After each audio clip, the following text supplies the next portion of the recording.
Welcome to a normal day in elementary school. Your class is currently sitting in crisscross applesauce formation. A door creaks open, and a person you've never seen before peeks their head into the room, scanning the class slowly, running facial recognition, pointing at specific kids, and they follow the stranger out of the room. And all the rest of the class is left behind. What the heck? What did those kids have that you didn't? And where were they going?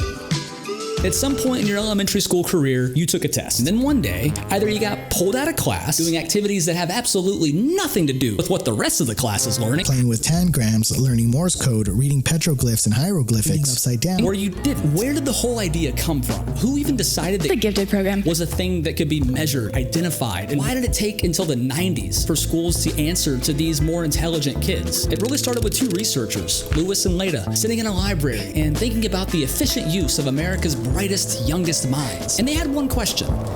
What if some kids are just built differently? 13 times 379. 4,927. Beg your pardon? Their pitch was simple. Take a kid who thinks completely differently, give them the same lesson plan, and you were essentially wasting a natural resource. And that was the phrase they used, natural resource, as if children were fossil fuels waiting to be extracted with precision. Lewis and Leda got their research in front of some of the most important people to get this thing moving. Yes, of course, that makes sense. And then, after 6 excruciating decades, Congress woke up from their slumber and passed the hold on a second. The Jacob Javits Act. So Congress passed the Jacob Javits Gifted and Talented Students Education Act. God, that's a mouthful. By the late 90s, schools across the country started rolling this whole thing out, which means that the generation watching this right now are basically part of a big brain beta test. But that still doesn't answer the real question. The principal walks in and he's like, "Hey, it's Thursday. 3 smart kids, come with us." The rest of you kids grab a bag of mulch. You made it. You scored in the right percentile. Your parents got the letter. You rose from the crisscross applesauce formation. So now, what did the gifted kids even do when they left the classroom? The activities consisted of a hodgepodge of exercises, logic puzzles, and random subjects not conventionally taught at that grade level. And I have the perfect example to bring this point home. Behold, the Saxon Math textbook. The textbook of my classmates, but not mine. This would probably be a good time for me to tell you that I was one of these kids that was pulled out of class. But listen, it was only in the 5th grade and it was only during math, so don't hate me too much, okay?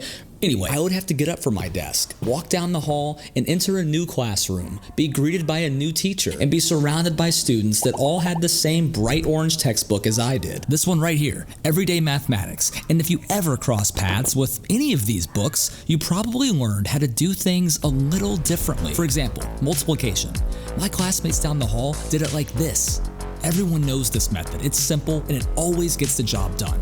Now, here's how they taught me how to do the exact same problem. lattice multiplication. Lattice multiplication. Lattice multiplication. I gotta build this apartment complex, add some plumbing. This probably looks wild to you guys, but this is what they taught the gifted kids. And to this day, if I ever have to multiply on paper, I have to do it this way. Yeah, it's weird, but what's even weirder was returning to class thinking I just learned some next level shit, only to be met with weird looks from my classmates when I told them that, dude, I just learned the lattice method. And they're like, bro, we learned how to multiply weeks ago, and it's not nearly as complicated as all that. Oh my gosh, I remember this! I remember this from like 4 weeks ago! I mean, I never questioned it. I was 10. I had way more important things to worry about.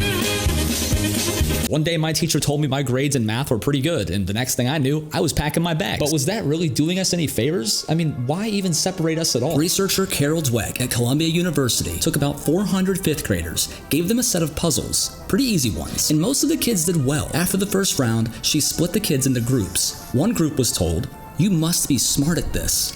The other group was told, "You must have worked really hard on this." One sentence, that's the only difference. Then she offered both groups a choice for the second round.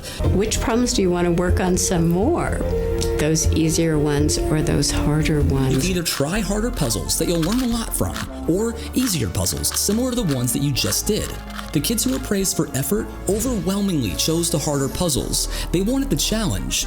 But the kids who were told they were smart chose the easy ones. Because if being smart was the only thing that got you praise, why would you risk not looking smart? But here's where it gets worse. In the second round, Dweck gave everyone the harder puzzles, regardless of which ones they chose. Both groups would struggle, and eventually failed. Their reactions were completely different though. The effort-praised kids stayed engaged, but the intelligence-praised kids fell apart. They stopped enjoying the task, they lost confidence, and their performance tanked. So you seem to have more trouble with this one, and I want to know why you think that was.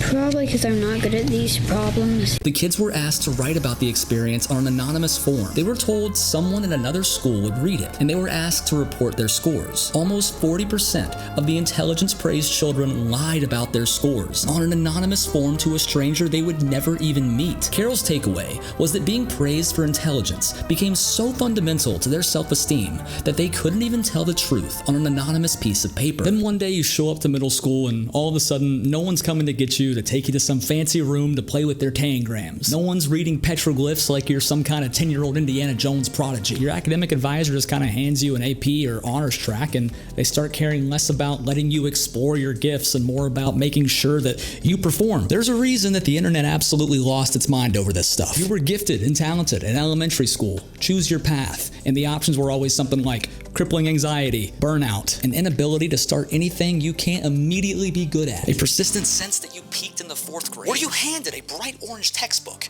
and told this was the smart kid math, only to find out that it was the same math but just weirder. Then you may just be entitled to emotional compensation. Side effects may include perfectionism, imposter syndrome, and lifelong fear of being found out. The research actually backs all of this up. Former gifted students show higher rates of perfectionism, and that feeds directly into burnout. And one report even found that over half of gifted students in all of these programs weren't even performing at the level that their test scores said they could. This idea of being gifted was supposed to set them apart, but it had quietly become the very thing holding them back. They had a student that had been through that program from a young age that essentially they bombed their first finals in high school and killed themselves. Oh my God. With writing a big long letter about how they were supposed to be so much better, how they were, essentially all these expectations that they put on themselves. Oh, that breaks my heart. That's terrible. Yeah, but they did the right thing, I think. They suspended their program for, I think, 2 years and entirely reevaluated just how they take care of their high-performing children. We were told how that living in the mountains, you support each other. Everyone does what they can to keep your community going. So as part of the gifted program, we were taught to tithe our efforts, and at least one of our projects every year would be done for the community, either for our school or the wider community. So it made us an integral part of our society, smaller and larger. A lot of them feel divorced from their community, and this was like to combat that no, you aren't divorced, we need you. That's kind of beautiful, because I feel like it's quite the opposite these days, especially in the age of information where everybody can just kind of entertain themselves. So what would you want to tell yourself if you could go back and tell yourself anything? Advice, words of wisdom, anything like that? Trust your instincts and always seek helpers when you need them. Yeah, I like that. I think that's really hard for a lot of people, including me. I don't ask for help when I should too. The gifted program gave a generation of kids a word before they even knew what it meant. And then it left them to figure out what to do when the word stopped fitting them. Some of us naturally burned out. Some of us are still carrying it. And some of us never really got invited in the first place. Some of these gifted kids have spent their whole lives trying to maintain a feeling of just being enough. It's crazy to think that a single word has the power of doing that.